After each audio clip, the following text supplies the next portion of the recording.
Chris, this is episode 1 of the Marketing Forest with Ryan Edwards. I'm really excited. Ryan and I were talking about this, the idea of sharing some of his information with you guys, and we decided to record it. And we've got some great things in store for you on the Marketing Forest.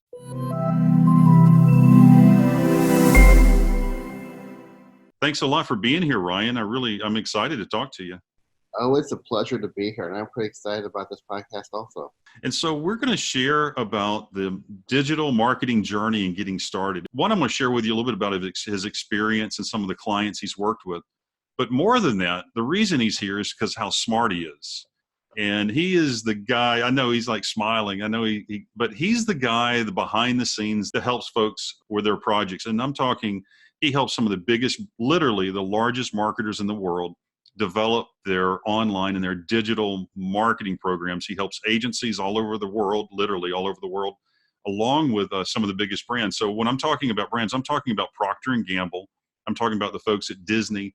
I'm talking about other international entertainment companies, and can just go on and on. To give you an idea, recently, one of the largest film producers in the world invited Ryan to help them with their digital marketing.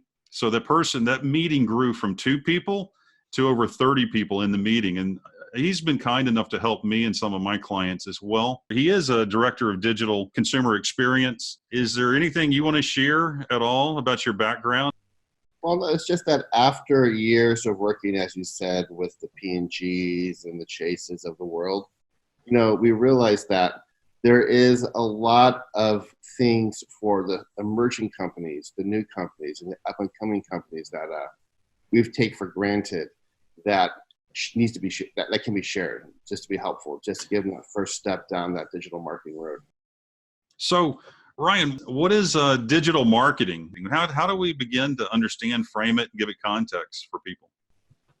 The way that I talk about it is digital marketing is as simple as all of the ways that you reach out to and touch a potential consumer in the digital world, whether it be through digital signage, a website, an app, on social media channels. As long as you're reaching out and you're having that communication with a potential consumer. Are we advertising? I hear so many different things between, are we advertising, creating content, or trying to get clicks, likes, or trying to sell stuff? So how does that work for a food person, a food maker? Well, for a food maker, first of all, anything that is consumer goods, paramount important is word of mouth, because when you boil it right down to it, the product is a one-on-one experience. A person eats something, their taste of it, their perception of it is one-on-one.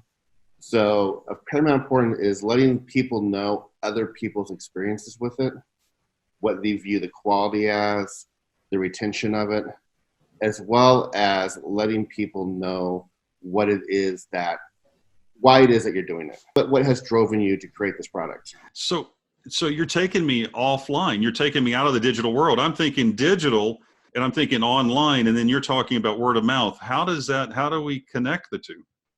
Well, I mean, word of mouth is social. Word of mouth is putting reviews and comments on your website and in your advertising.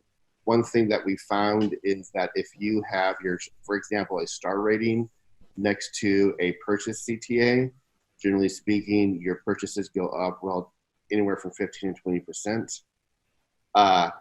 All of that is how you translate it into the digital world. Oh, wow. So you remind me of the book Influence by Cialdini about specifically like social proof.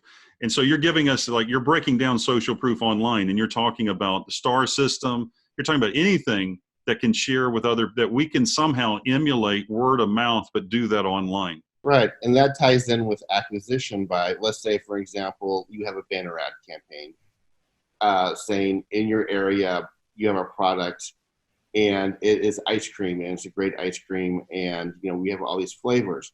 The next click from you telling all the attributes and all the reasons why your ice cream is great, the next click to that landing page or to that app page should have some social proof in it. Some comments of, we're just not telling you why this is great. We're just not telling you that it's all natural and organic.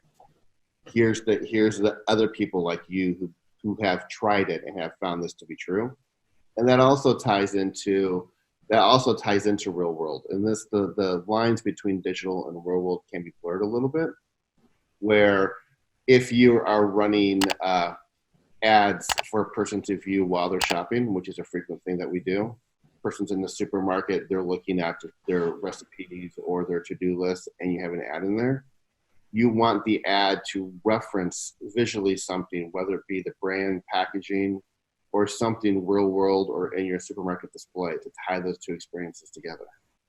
So many of my clients, and then I see this in different groups online, some of my friends as well, that they share with me that they've tried to do digital advertising, they've run Facebook ads, they've done Google AdWords, and they don't see it doesn't sell. They say, I didn't get any sales, nothing happened. How do you help them, or how do we organize that so that they start to understand how to improve or do a better job, or is it the context of what their expectations are from those ads? It's a little bit of a context. The world of CPG, consumer goods, and perishable goods is a little bit tricky because a lot of that shopping and purchase points are done offline. They're done in mortar, Yep. they're done in the world. And what even blurs it a little more than in the world of, let's say, retail, is that you don't just purchase one product at a time. You go to a Target, you go to a Walmart, you go to a supermarket, and you get a shopping basket full of several items. Right. Which makes attribution very difficult to figure out. And that really is the key point. And if you look at the broader scope of it, and you see somebody who's running advertising, you look at the areas that advertising is running in, you have to look for not any direct one-to-one correlation, but you have to figure out that lift. You have to figure out, okay, in this area that I'm running the advertising in, am I seeing a 10% higher sales than in another area where I'm not running advertising? Exactly. And you're right. It's so right in food. For instance, a lot of people are surprised when I share Americans don't buy food online, and they think, what are you talking about? I see all this work, all this effort on Amazon and different websites as well to sell food online, but they don't. Currently, it's about 2%. So 98% of food in America is bought at a retail store, in a restaurant, or some other location. Yes, it's growing. It's doubling. It's going to double in approximately the next three to 4 years. We'll be at 4%, but still, we're still talking 90%, 96% of opportunities, or the numbers on food sales, are at retail, so in brick and mortar. And then let's just say 15 years from now, it grows to 25% or 30%. You still have the in-store sales, which so much of that is also impulse buying, compulsion buying, items like that. One thing that you look at when you find the shopping cart of a person buying online is those shopping carts tend to be a lot smaller, tend to have a lower price per basket or lower price per checkout. And the most interesting thing is, like, for example, Amazon, they're very heavily influenced by Amazon ad buying. What should a brand owner, a food maker, what should they be doing to approach this area? So many of them have just kind of thrown their hands up. Others are putting money into it, but they really don't understand it. What sort of the process should they go through to start to think about budgets and spending money online and actually investing in digital marketing? We see two scenarios a lot. One scenario is a person dipped their toe in, they had some moderate success, then they haven't followed up on that success. The other scenario we see a lot of is a person goes all in. You know, they'll throw in let's just say a $50K a month marketing budget for one region and go hard for that one region. The answer is somewhere in between those two, where you want to dip your toe in. You want to see what works. A lot of times your first two toe dips won't work, but that's why you put in a small budget. You test things out. It's all about, and this is one of our mantras, it's all about base hits. It's all about small incremental growth and figuring that out. And it's all about testing. As I alluded to before, you want to test for food, you want to test in one market and then not do anything in another market, and then test another ad in a different market. The reason being, so much about this isn't about direct click to buy. So much of this is about brick and mortar sales. You want to look at those markets and you want to see, hey, am I seeing a result in this market from this ad? These small tests, then when you get a test, then you start rolling it out bigger. Then you put more money into it when you know that, hey, this should work. Well, Ryan, right off the bat, you're sharing a paradigm. So I'm thinking that if I hire a professional, I put money into this marketing, they're going to give me out of the box a program that's going to help my business and help my food business grow. That's not what you're saying, though. No, if you run into a person out of the box that says that they will hit you a home run, there's two scenarios involved here. One scenario is that person can really hit you a home run, but that person usually will charge a lot of money because they have a very in-demand skill set, and you should have a huge marketing budget to afford that person. Or you don't go for the home runs. You go for those small hits. It's really is a game of incremental learnings, incremental growth. If you do a 1% growth a month and compound that for the course of a year, you'll end up with 25% gain in market share. For food makers, that type of growth is fantastic, just fantastic. So yeah, but in order to do that, you're talking about ongoing review, ongoing work, ongoing effort focused in this area. So it's not just a one and done, create it and then put it out there and go to something else. It has to be looked at and reviewed. No, you really need somebody on your team dedicated to these efforts, dedicated to the changing landscape. What we recommend is not to hire a full-on agency to take care of everything for you.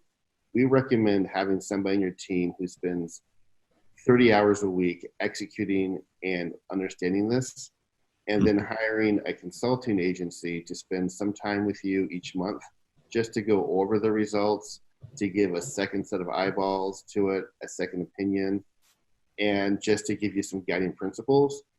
But it's really important to have that person that lives and dies the product running things on a daily basis. What else should we be doing as food makers to manage our digital marketing program? One thing is easily forgotten is, and this speaks to why I'm an advocate of that one person, is you have to keep a strong eye on the changing digital landscape. Particularly in food. Social channels emerge.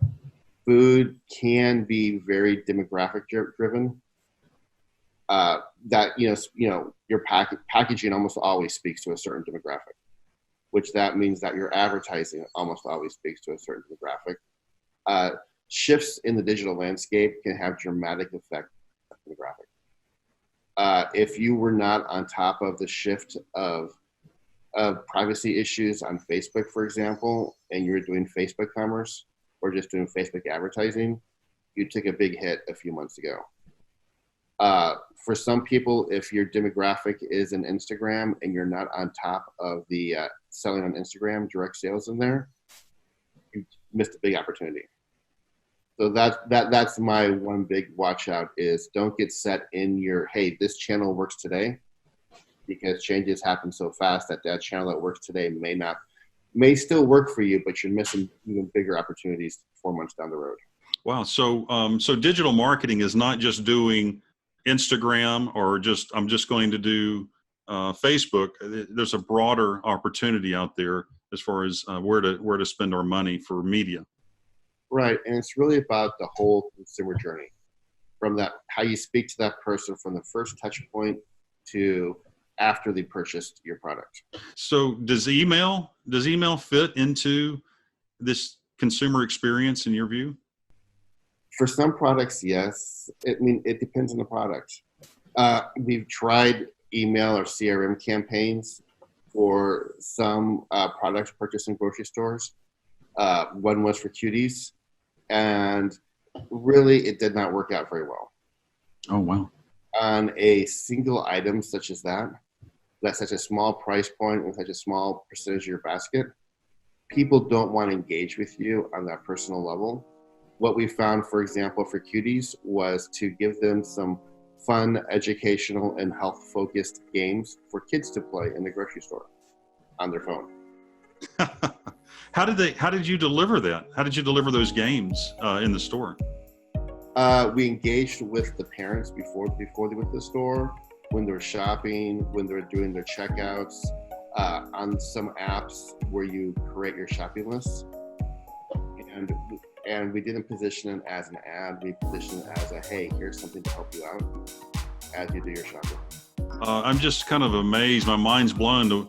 I understand digital marketing is everything, but the way you shared with us the tactics to really go down deep, Ryan, has just been fantastic. And so thank you so much for taking the time and explaining this. I know for food makers that are watching this is going to be a valuable time, a valuable experience. And just thank you so much. Hey, thanks for watching. Hey, if you're seeing this anywhere other than timforrest.com or youtube.com/timforrestconsulting, be sure to jump over there, like and subscribe, and leave a comment. Hey, if you got some value out of this, hit the thumbs up, and I would love to talk to you about your innovative product.